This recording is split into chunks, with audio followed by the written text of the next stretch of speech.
Bismillahirrahmanirrahim. Assalamualaikum warahmatullahi wabarakatuh. Salam sejahtera bagi kita semua. Om Swastiastu, Namo Buddhaya, salam kebajikan. Perkenalkan, saya Azlika Khairul Agustin. Pada kesempatan kali ini saya akan menyampaikan sedikit materi mengenai Pancasila sebagai ideologi terbuka bangsa Indonesia.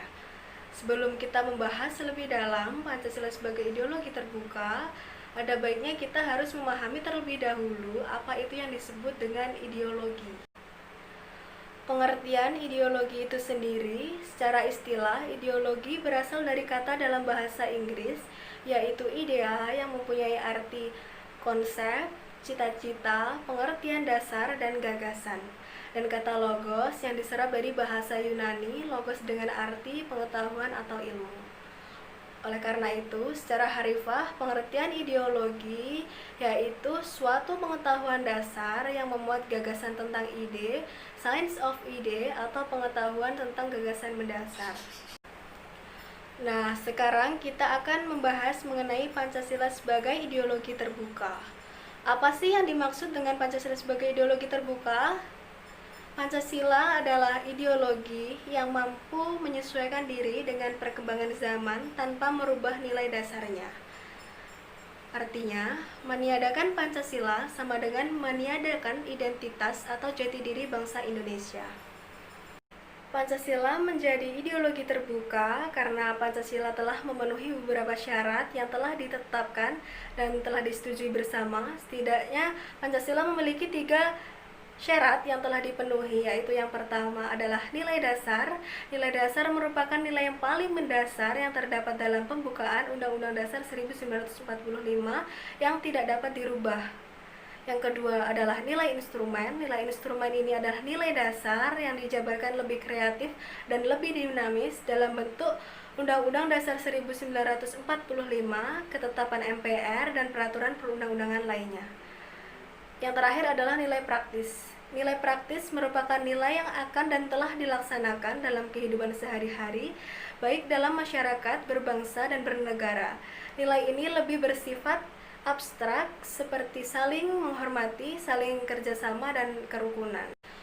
Selain memenuhi beberapa syarat, Pancasila juga memiliki 3 dimensi, yaitu dimensi yang pertama adalah dimensi realitas, yang merupakan sebuah dimensi yang mencerminkan kemampuan sebuah ideologi dalam mengadaptasikan nilai-nilai pada hidup yang berkembang dalam masyarakat. Yang kedua adalah dimensi idealisme. Dimensi idealisme ini adalah suatu yang ada di dalam ideologi yang mampu memberikan semangat untuk membangun harapan para masyarakat sebagai pendukungnya. Yang terakhir adalah dimensi pendukung.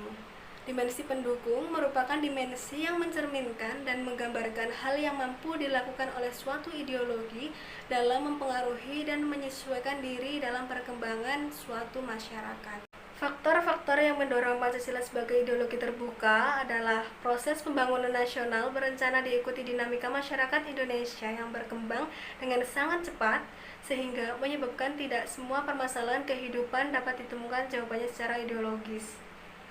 Hancur dan hilangnya ideologi tertutup seperti Marxisme, Leninisme, atau terkenal dengan sebutan komunisme. Pengaruh ideologi komunis yang tertutup bahkan hingga menyebabkan Pancasila pernah merosot dan kaku. Pancasila bukan lagi dominan tetapi hanya sebagai senjata berbentuk konseptual untuk menyerang lawan politik. Keinginan dalam menjadikan Pancasila sebagai satu-satunya asas kehidupan masyarakat berbangsa dan bernegara. Ciri-ciri Pancasila sebagai ideologi terbuka adalah Pancasila memiliki pandangan hidup, tujuan, dan cita-cita masyarakat Indonesia yang berasal dari masyarakat Indonesia itu sendiri. Pancasila memiliki tekad dalam mengembangkan kreativitas dan dinamis untuk mencapai tujuan nasional. Pengalaman sejarah bangsa Indonesia terjadi atas dasar keinginan bangsa Indonesia sendiri tanpa dengan campur tangan atau paksaan dari sekelompok orang. Isinya tidak operasional, dapat menginspirasi masyarakat untuk bertanggung jawab sesuai dengan nilai-nilai Pancasila, menghargai pluralitas sehingga diterima oleh semua masyarakat yang berlatar belakang dan budaya yang berbeda. Di sini saya juga menyertakan beberapa contoh Pancasila sebagai ideologi terbuka, yaitu yang pertama adalah menjunjung tinggi nilai ketuhanan. Muncul pada sila pertama, yaitu ketuhanan yang Maha Esa. Indonesia merupakan salah satu negara negara dengan masyarakat yang tidak hanya menganut satu agama saja, melainkan berbagai macam agama. Yang kedua adalah menjunjung tinggi nilai kemanusiaan. Nah, contoh pertama dari Pancasila sebagai ideologi terbuka adalah mampu menjunjung tinggi nilai-nilai kemanusiaan dalam masyarakat. Seperti yang tertuang pada Pancasila sila kedua, yaitu kemanusiaan yang adil dan beradab. Dalam sila ini, kemanusiaan sangat dijunjung tinggi dan sangat dihargai. Yang tiga adalah selektif menerima budaya luar. Pancasila sebagai ideologi terbuka, tidak paten dan tidak memaksa terhadap pada individualnya, terbuka untuk mempersatukan kesatuan dan persatuan bangsa Indonesia. Demikian materi yang bisa saya sampaikan. Semoga apa yang saya sampaikan bisa bermanfaat. Bila ada kurangnya saya mohon maaf, karena kesempurnaan hanyalah milik Allah Subhanahu wa taala. Wassalamualaikum warahmatullahi wabarakatuh.